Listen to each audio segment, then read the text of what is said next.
আসসালামু আলাইকুম আপু ভাইয়া, তোমরা কেমন আছো? আল্লাহর রহমতে অবশ্যই ভালো আছো। আর আজকে একেবারে মজার ও লোভনীয় একটি রেসিপি তৈরি করে দেখাবো।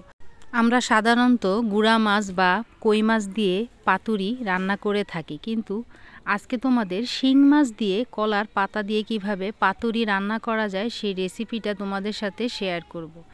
আর অবশ্যই তোমাদের ভালো লাগবে। একেবারে ঝাল ঝাল শিং মাছের পাতুরি খেতে তো খুবই স্বাদ। আর যাদের মুখে একেবারে রুচি নেই, কিছু খেতে ভালো লাগে না, তাদের জন্য কিন্তু একেবারে স্পেশাল ঝাল ঝাল শিং মাছের পাতুরি। একবার খেলে সাথে সাথে তোমার মুখের রুচি ফিরে আসবে। আর যারা বলো সবসময় ভালো লাগে না, তারা কিন্তু এই রকম ঝাল ঝাল শিং মাছের পাতুরি রান্না করে খেয়ে দেখো, তাহলে কিন্তু সব কিছু ভালো লাগবে, 100% গ্যারেন্টি। আর কারো জিভে জল আসলে কিন্তু আমি দায়ী না। শিং মাছ পাতুরি রান্না করার জন্য আমি এখানে শিং মাছগুলো ছোট করে টুকরো করে কেটে ধুয়ে নিয়েছি। রাখা শিং মাছগুলো আমি একটি বাটিতে নিয়েছি। বাটিতে ভালো করে মশলা দিয়ে মাখিয়ে নিব। হাফ টেবিল চামচ লবণ দিয়ে দিব পরিমাণ মতো, হাফ টেবিল চামচ হলুদ গুঁড়া পরিমাণ মতো,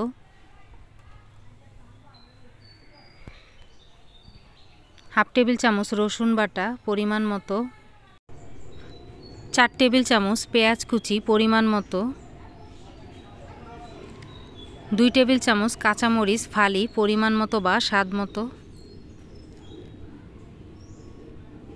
পরিমাণ মতো খাবার রেগুলার সয়াবিন তেল দিয়ে দিব,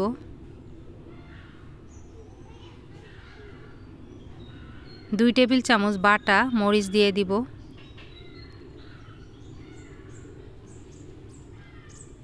সবগুলো উপকরণ এখন ভালো করে হাত দিয়ে মিশাতে হবে। এখানে কোনো আলাদা পানি দেওয়া লাগবে না।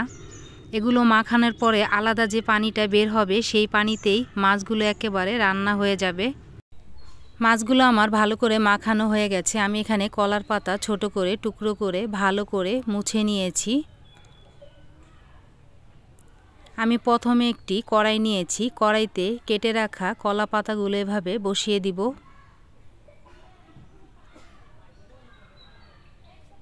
কলা পাতাগুলো পাতিলে বসানো হয়ে গেছে। মশলা দিয়ে মাখানো শিং মাছগুলো কলার পাতার উপরে এভাবে ভালো করে মেলে দিব।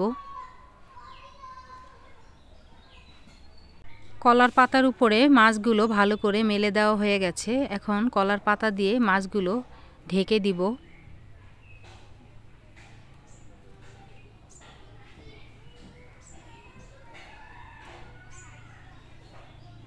কলা পাতা দিয়ে ভালো করে ঢেকে দেওয়া হয়ে গেছে। এখন ঢাকনা দিয়ে ঢেকে দিব। আর চুলার হিট মিডিয়ামে রাখতে হবে, না হলে কিন্তু তলায় লেগে যেতে পারে।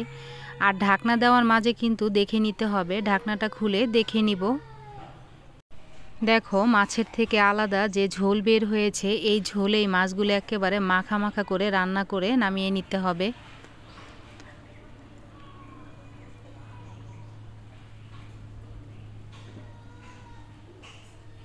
ধুয়ে রাখা ধনিয়া পাতা কুচি পরিমাণ মতো দিয়ে দিব। ধনিয়া পাতা কুচি দেওয়ার পরে আবার কলা পাতা দিয়ে ঢেকে দিব। ধনিয়া পাতা দেওয়ার পরে ঢাকনা দিয়ে ঢেকে দিতে হবে। আবার ঢেকে দেওয়ার মাঝে কিন্তু দেখে নিবে, না হলে কিন্তু তলায় লেগে যেতে পারে। ঢাকনাটা খুলে দেখে নিব।